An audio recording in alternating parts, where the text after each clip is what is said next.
I have thousands and thousands of dollars of Halloween decorations because Halloween is a passion for me. So luckily we were in no short supply of decor for the Dr. Fearless catacomb. David, thank you so much for joining us today.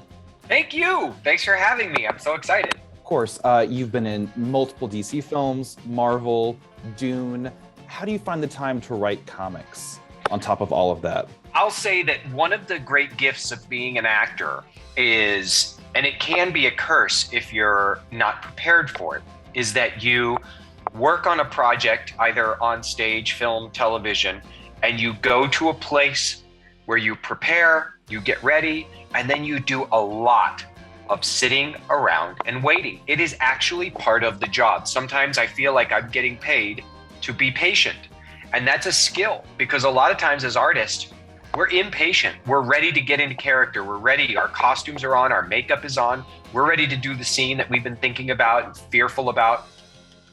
I found that bringing my work with me as a writer and being in my trailer, in my hotel, in my Airbnb, wherever I happen to be when I'm on location, or if once in a blue moon I'm working in LA, that time that is carved out for waiting, I try to maximize creatively, because when I'm working on a movie or a TV show or a play, I'm surrounded by artists who are inspiring me, giving me ideas. I'm usually working on a script or a project that I'm getting, excited about, working with, the people that are helping put that together. So I take the inspiration that I get from the work that I'm doing on set, and then I take it with me into my trailer when I'm writing, and I find that the two energies feed one another really well. Also, Lee, I'm on planes much more than your average human being. I'm sitting in a reclined position, and there's only so many times I can watch the new releases on Delta, Air Entertainment. Like I have to use that time productively. So I like to read magazines, and I read comic books, and I read novels and fiction and nonfiction, and then I just write, because writing is an athletic discipline to me. It's as hard as getting up and doing yoga every day or doing the practices that help me stay physically and mentally fit. So writing, I have to be very disciplined about. For Count Crowley, I know I was reading some research. I know you have some inspiration behind the character of Jerry Bartman. Can you talk about that a little bit? Yes. So I grew up in Kansas City watching Crematia Mortem on the Channel 41 Friday Nightmare. And Crematia was our local horror host who introduced me to some of my early greatest loves, the classic horror films of the past. And I soon discovered that she was our local horror host, but there were horror hosts all over the country, and different regions had their different local ghoulish celebrity who would entertain them and introduce horror shows. And I thought that was such a cool cultural weird niche, and I loved it. And I was an avid collector of comic books at a young age, and I was really fascinated by that plot line in The Lost Boys, where the Frog Brothers work at a comic shop and they spend their time researching and learning about how to kill vampires. So I thought, how cool would it be if someone's day job or night job was being a horror host, but secretly they were actually learning how to fight monsters. And then I grew up and I studied screenwriting, and I studied and I read thousands of comic books. I mean, this is just some of my collection behind me. Nice. And I came up with this idea for, Count Crowley and Jerry. And I'll say, I always imagined Jerry being a guy. And then as in the last 5 or so years, a lot of the women that I'm close to confided in me stories about times in their lives when they had to face really toxic adversity in the workplace and no one believed them. And all of a sudden, something really clicked for me, and I understood how important it was for Jerry to be a woman. So I made it Jerry with an I instead of Jerry with the Y, and the rest is history. Do you have like a favorite monster that you prefer to write, like that Jerry hunts, like in that gallery? I do. I will say right now. Now, there are many monsters which I have plotted out and planned that I haven't gotten to see come to life in the comic book yet. So far, between volumes 1 and 2, we'll have seen, by the time you read the new issues, a werewolf, a zombie, which in my comic we call a Billy, and a vampire. There are many more monsters to come in the near future, including a reanimated corpse, a witch, and others. But something about the werewolf has always struck me in a really deeply personal way. And it might be because the first horror movie I ever saw on Cremation Mortem's Friday Nightmare was the classic Hammer film, Curse of the Werewolf.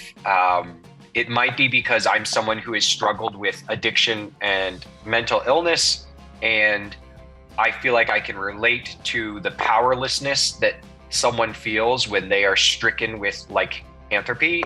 Mm-hmm. And I think visually the aesthetics of a werewolf are just so cool. As you can see, I collect monster toys, but like my favorite is definitely the Wolfman. And I really love the classic like Lon Chaney Jr. as the Wolfman. I think he's so cool looking. So I think that's probably, I'd say, my favorite. It's just so scary and so tragic and beautiful. And I love the idea that Jerry, as you start to read these new issues, will see she wonders if the only solution to, say, a werewolf is death.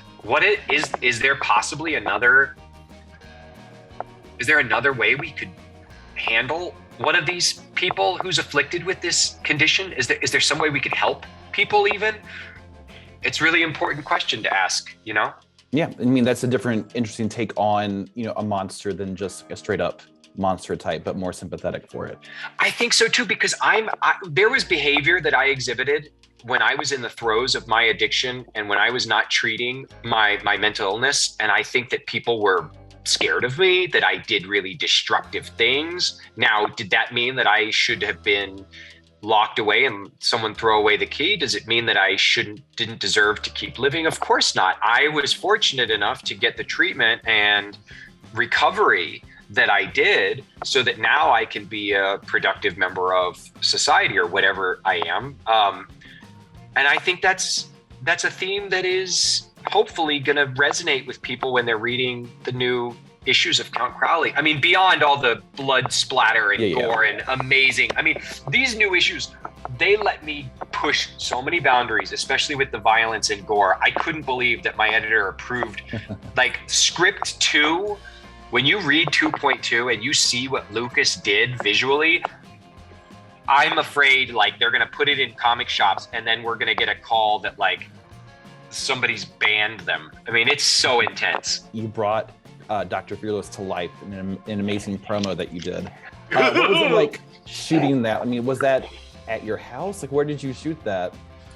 I love horror hosts, obviously.